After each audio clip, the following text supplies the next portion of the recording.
This is the second piece that I've painted with kind of similar colors.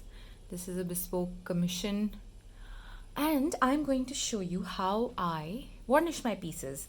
So these are pieces that still need some varnishing, so I've kept them together. So you see it's not yet done because the foil is still kind of protruding and I want it to be totally flat. This one has absolutely no varnish. This has one layer of varnish, I think. This is the first piece I ever painted. It has some layers of varnish. This one is not for sale. It was the first broken piece that I wanted to test on, which Kanika gave me the wood and she's like, why don't you try it first on this? So I'm trying to refresh the varnish on this because I did very few layers and I want to do more. This is of course the latest one. I've never painted anything in this style, I think.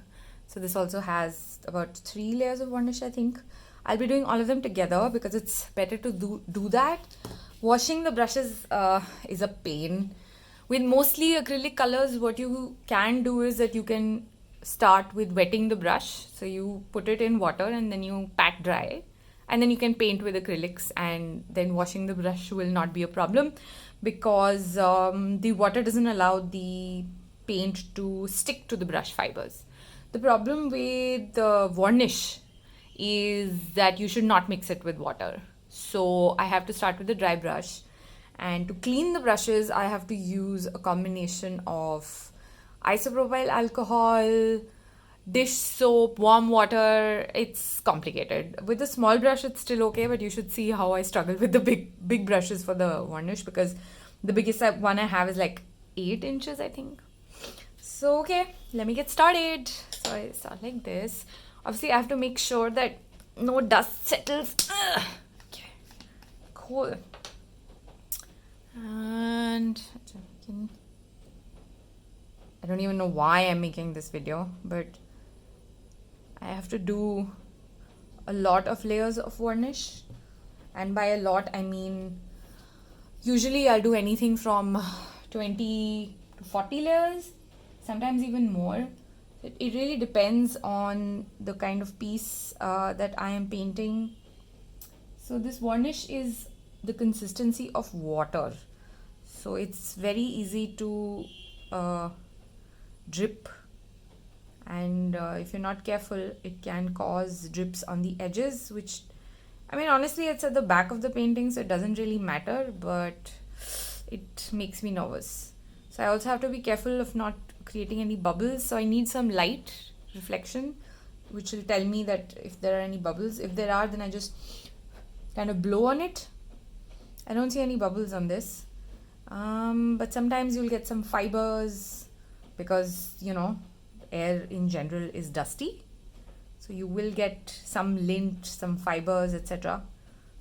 So for the smaller pieces I usually just try to pick them out. They don't affect the quality of the paint or the art because it's on the varnish now. The paint doesn't have any lint, so I'm just gonna put this under a cover, a cardboard cover, and when I do that I hold the brush in my mouth like you would hold a red rose with a stem. Okay, there we go. Oh, it's one.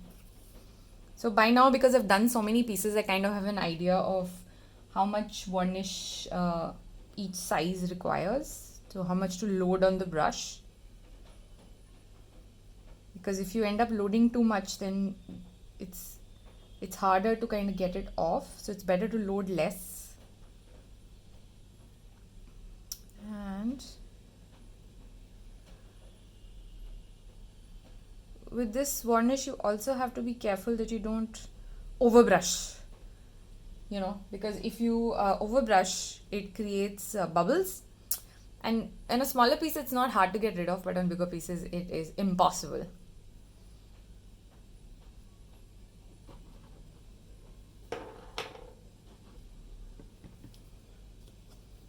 Okay, now this one. So you see, every time I do this I kind of clean it like this. You also need to, what I do is that before I start painting I wash my hands with soap so that I remove any excess oil from them. because I don't want that transferring on to the pieces when I wipe them.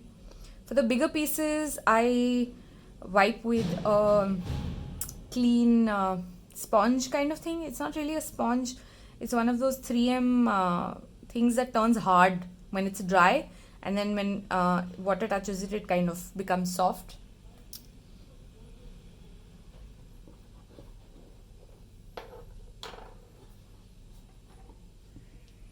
That I use, and it's kept in a box so that there's no dust on it, and it works because if you put it in water, like if I put that piece of sponge in a box of water, then all the dirt it has trapped just floats to the surface, all the lint, etc.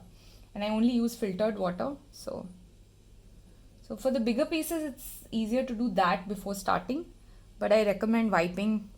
See, I don't have a photo, like a paint booth or a isolated place where I can do this. It's not about perfection and precision. It needs to, if I'm happy with it, mostly it's okay. And I am very hard to please in general, so I think it's fine. Can't really escape all this dust in India in any case, but it bothers me. I do, it does bother me, which is why I'm talking about it, I guess.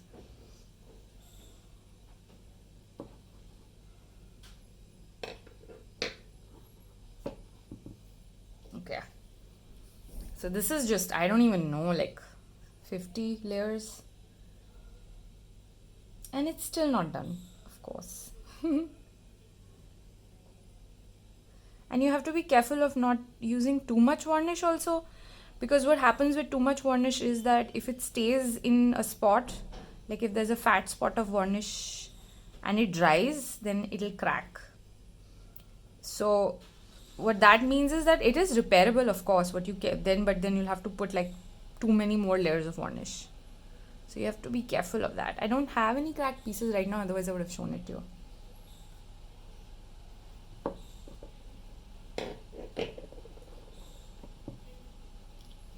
So it might look a little milky when you're painting.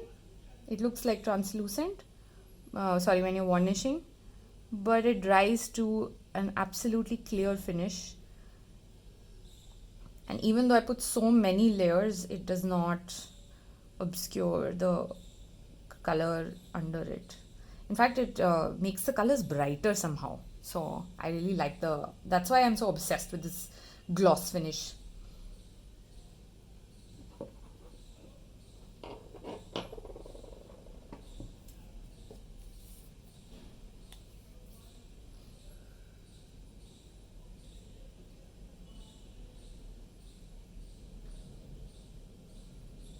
I tend to do these in batches unless I literally have just, one commission which I need to do. Then, of course, I have no choice.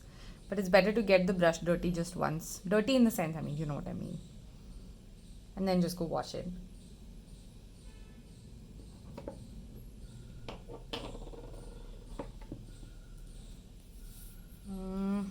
I will show you what the box cover looks like.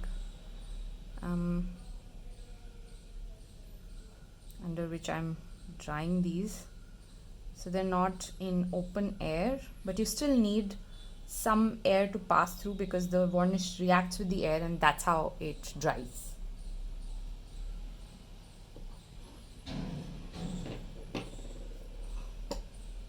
Okay, first things first, close the bottle of varnish. You don't want it to dry, you don't want any dust or lint inside it, and then I go and wash the brush. But first, let me this time kind of show you what the cover looks like under which I dry stuff.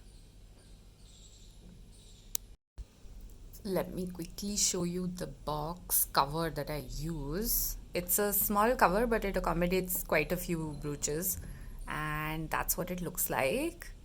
I'm just gonna gently keep it back.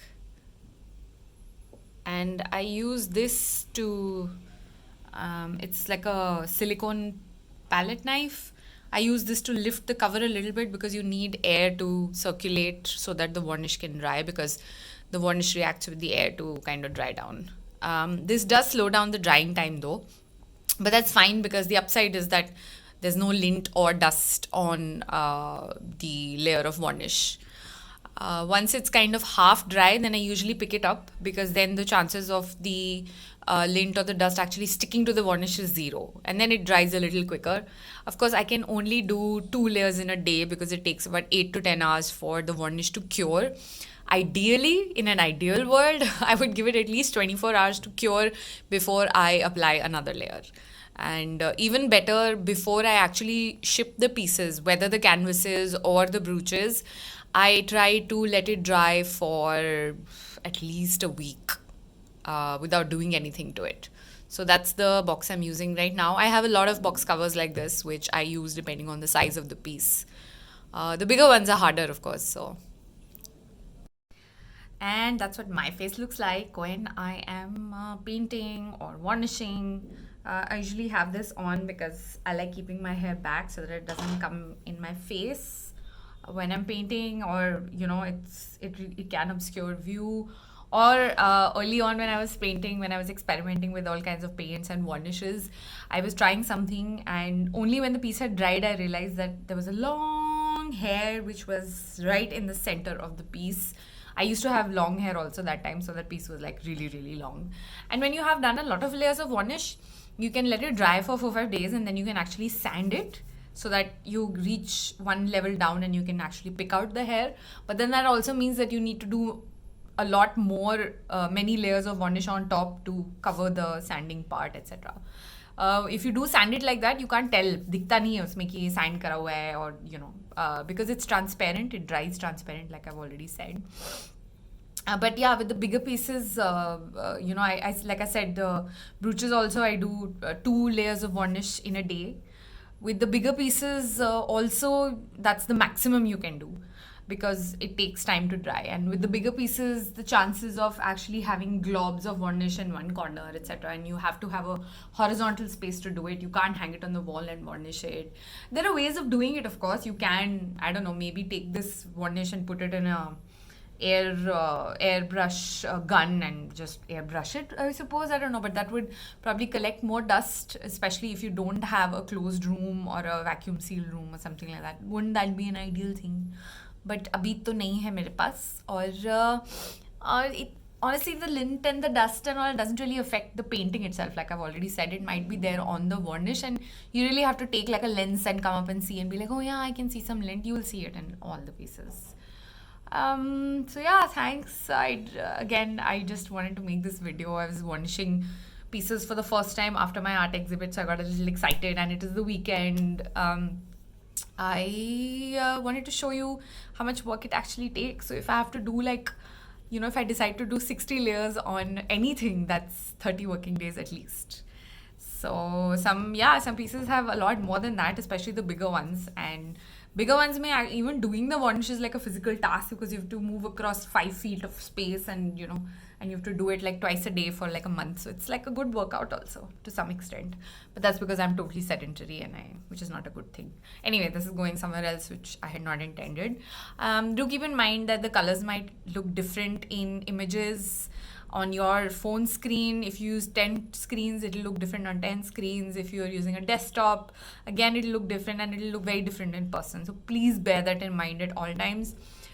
Most cases, I try not to use any filters on any of my painting photographs, whether it's a brooch or it's a big painting, but it can still vary depending on how, on what screen you're looking at. So please bear that in mind. And no one's ever said it to me that, oh my god, this looks different in person, but just saying, because it can look really different in person and can look really different on screen, depending on what screen you are looking at it on. So yeah, thanks for watching. Bye.